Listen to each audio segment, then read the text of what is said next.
Welcome to the Cold Cases. I'm here with Diana Ramos' uh, grandson here, Jacob, and we're going to be discussing Diana Ramos. And she was an American Airlines flight attendant who was found in a Marriott hotel in Philadelphia in 2000, September 25th, 2023. Died of mysterious circumstances. So first of all, Jacob, I wanted to ask you, who was she as a person?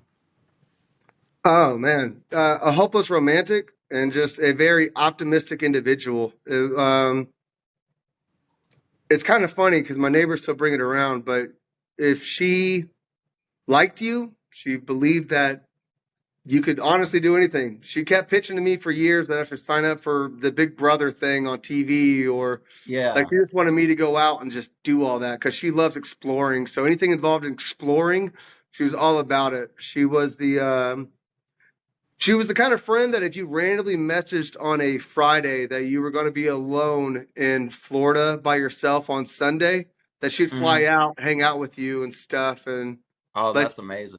yeah, yeah. And she seemed like, from the pictures you shared with me, she seemed like somebody who wouldn't put herself in a dangerous situation. She seemed like just a wholesome person. Oh no, she was. She never really went out when it came to her flight times. Like she'd stay kind of inside of the hotels. She'd go to a lot of the cafeterias or food services that they had there. But if it wasn't with her flight crew, I in the 11 years that I lived with her before what happened, she didn't ever tell me a story about her randomly meeting up with a stranger on the Right. beach of Miami to go have a Right. drink and hey, what's your life like? She loved to talk about people's lives. Yeah, and she did this for 25 years. So she was a hard worker. She knew how to keep safe, all that kind of stuff. We got about a year and a half before everything happened, maybe 2 years. American Airlines had sent her diamond. It's like a little Oh, brooch that they wow. all wear right there, and it Yeah. had like a nice diamond in the middle of it. And she Yeah. never wore it. I still have it. It's kept in like a safe. I meant for her to be buried with it, but I did not Yeah. find it in time. Yeah. Well, you can still take it out there to her or Oh yeah, for whatever. sure. It's gonna happen. It's still there. Turning this off, sorry. And yeah. Now, some of the things that concerned me was, like you were saying when we spoke earlier, the CCTV wasn't on at the hotel and everything.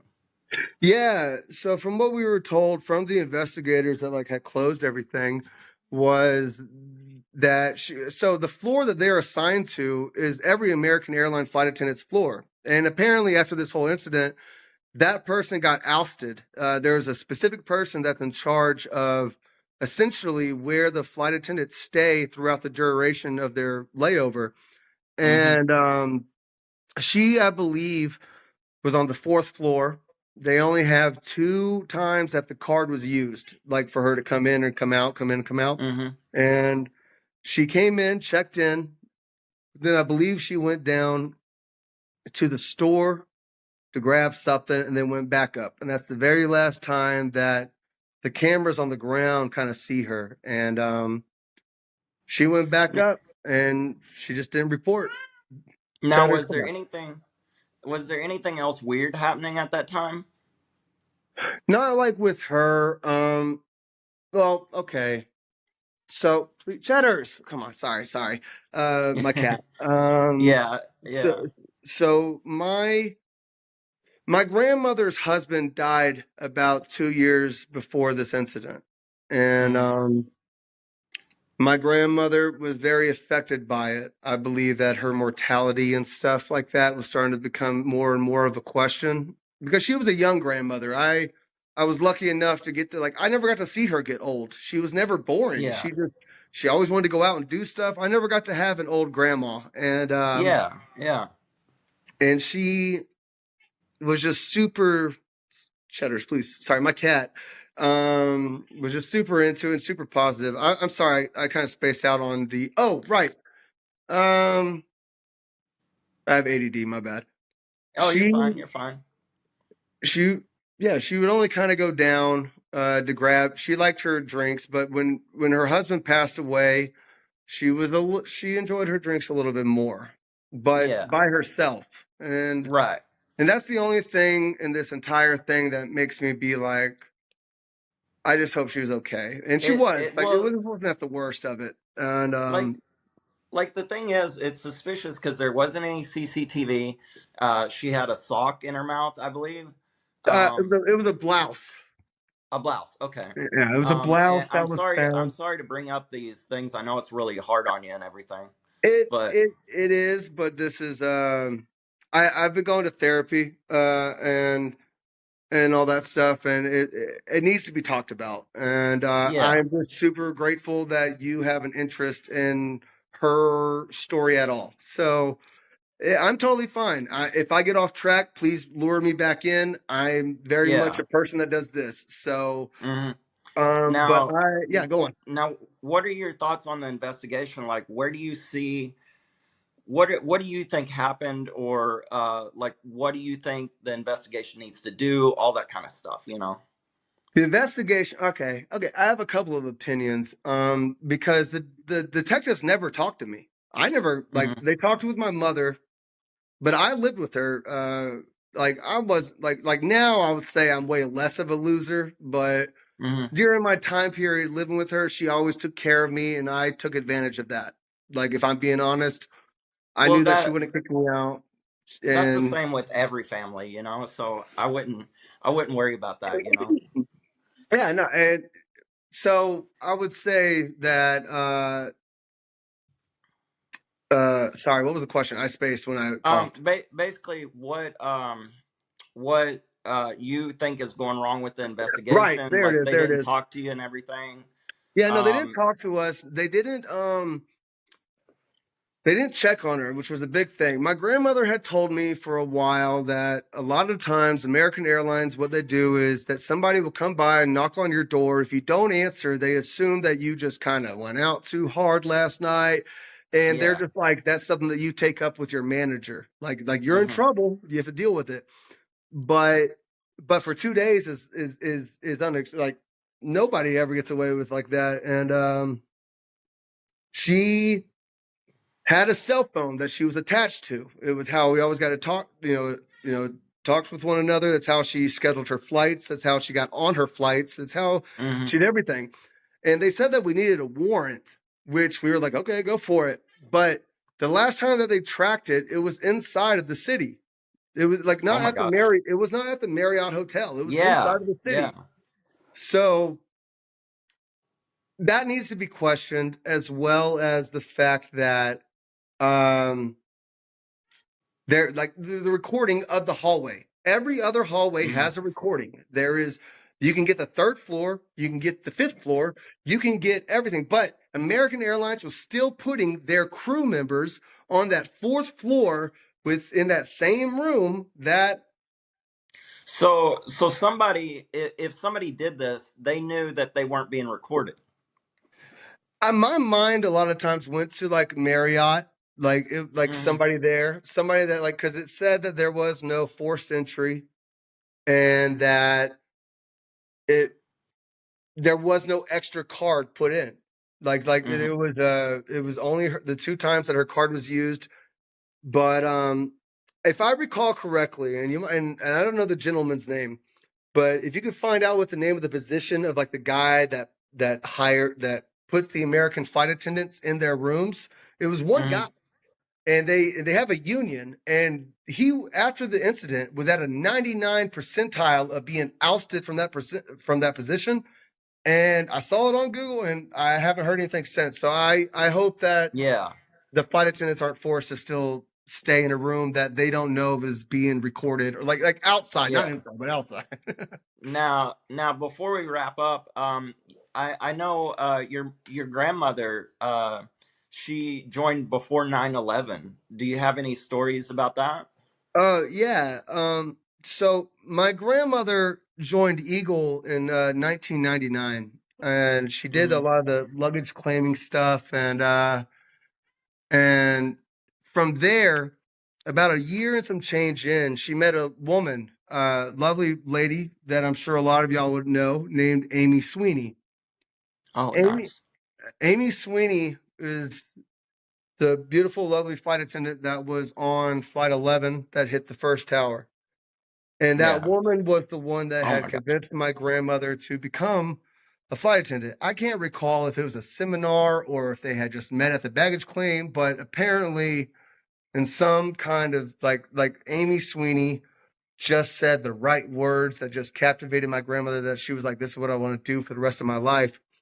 And for years, me and my grandmother would kind of go out to Grapevine, Texas, and we would, because they had a lot of homage to her. But the thing that I wanted to highlight was right after that, the planes were set down. People were not allowed to Hmm. fly, and people were scared.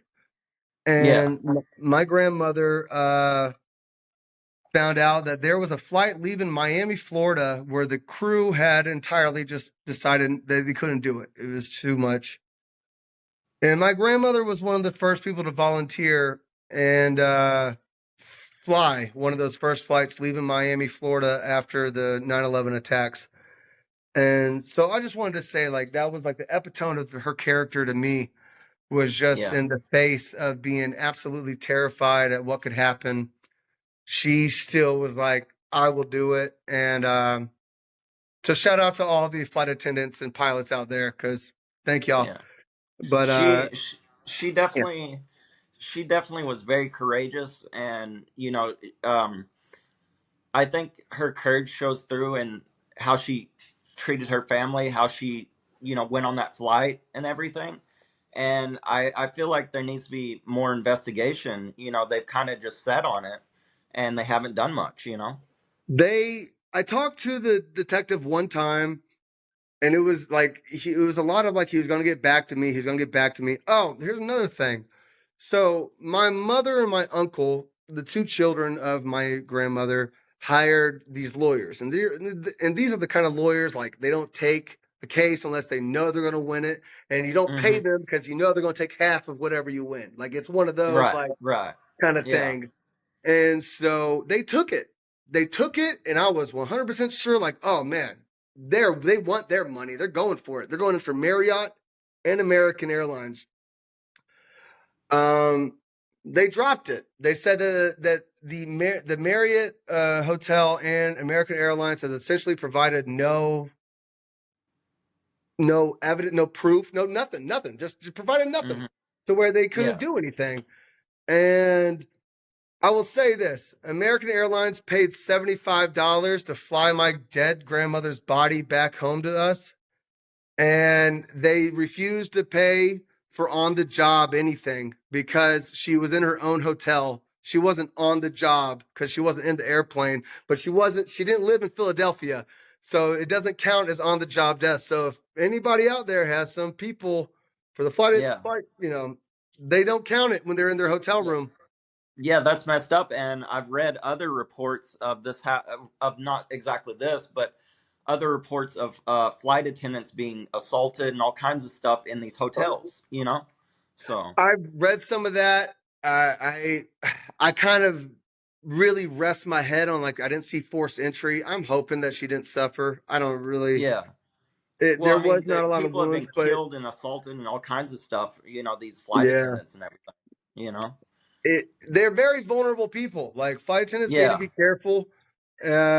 I know that we're more serious about it after 9/11. There's a lot more defensive things for y'all, right. but the people coming to clean your rooms, you don't know. And Exactly. but my grandmother was a very, very loving individual, to the point of her own fault. And Cheddars, please stop.